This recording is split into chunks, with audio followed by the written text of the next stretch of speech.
Hello friends, एक बार फिर से स्वागत है आपका हमारे यूट्यूब चैनल में। आज के अपने इस वीडियो में हम बात करने वाले हैं ओम के नियम के ऊपर। जी हाँ, जो कि फिजिक्स का या फिर आप ये बोल लो कि पूरे फिजिक्स में एक बहुत ही बड़ा जो ये है इन्होंने दिया है, ये रूल ऑफ जो विद्युत के फील्ड में काफ़ी ज़्यादा पॉपुलर एक रूल आप इसे बोल सकते हो, ओम का नियम। ठीक है, तो वीडियो में आगे जाने से पहले अगर आपने हमारे चैनल को सब्सक्राइब नहीं किया तो मेक श्योर आप इसे ज़रूर सब्सक्राइब कर लें और पास ही पड़े बेल आइकन को जरूर दबाएं, जैसे जब भी हम वीडियो डालें आपके पास नोटिफिकेशन ईजिली और सबसे पहले आपको नोटिफिकेशन मिल सके।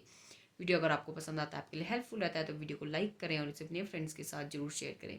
तो देखिए, सबसे पहले अगर हम ओम के नियम की बात करें कि बेसिकली ओम ने क्या डिफाइन किया था, उन्होंने क्या चीज़ जो है फाइंड आउट की थी। ठीक है, तो उन्होंने कहा था कि जब भी आपके पास मान लीजिए कोई ऐसा परिपथ है जिसपे क्या हो रही विद्युत धारा प्रवाहित हो सकती है, ठीक है, या होती है। बेसिकली एक विद्युत परिपथ हमें उसके लिए चाहिए। तो वैद्युत परिपथ में आपने जिस धातु का इस्तेमाल किया है या जिस वायर का आपने इस्तेमाल किया है, उस धातु के दो सिरों के बीच जो विभवांतर होता है, ठीक है, दो सिरों के बीच जो विभवांतर होता है वो किसके समानुपाती होगा?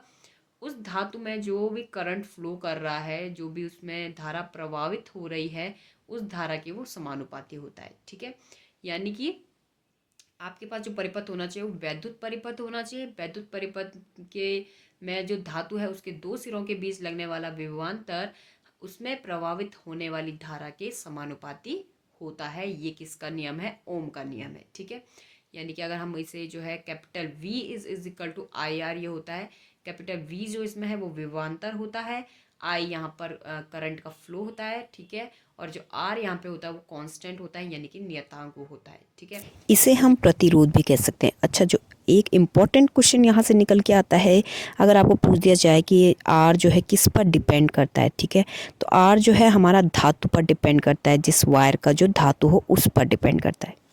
बट गाइस, जो इसमें हमने आपको ये रूल बताया ओम का नियम, इसमें जो है कंडीशन हम आपको बताना भूले कि इसकी कंडीशन जो होनी चाहिए कि विभवांतर और जो उसमें जो धारा प्रवाहित है ये दोनों एक दूसरे के समानुपाती होते हैं। ये होते तो हैं, लेकिन इसमें जो कंडीशन है वो क्या है कि जो धातु है ना, उसकी जो भौतिक अवस्था है, यानी कि उस पर जो ताप या दाब उस पर इस्तेमाल किया गया है उस समय पे, वो समान होना चाहिए। ठीक है, यानी कि ताप और दाब अगर समान है तब जो उसमें विभवांतर है और उसमें जो करंट फ्लो कर रहा है वो एक दूसरे के समानुपाती होते हैं। तो इसकी कंडीशन ये है कि भौतिक अवस्थाएं समान होनी चाहिए।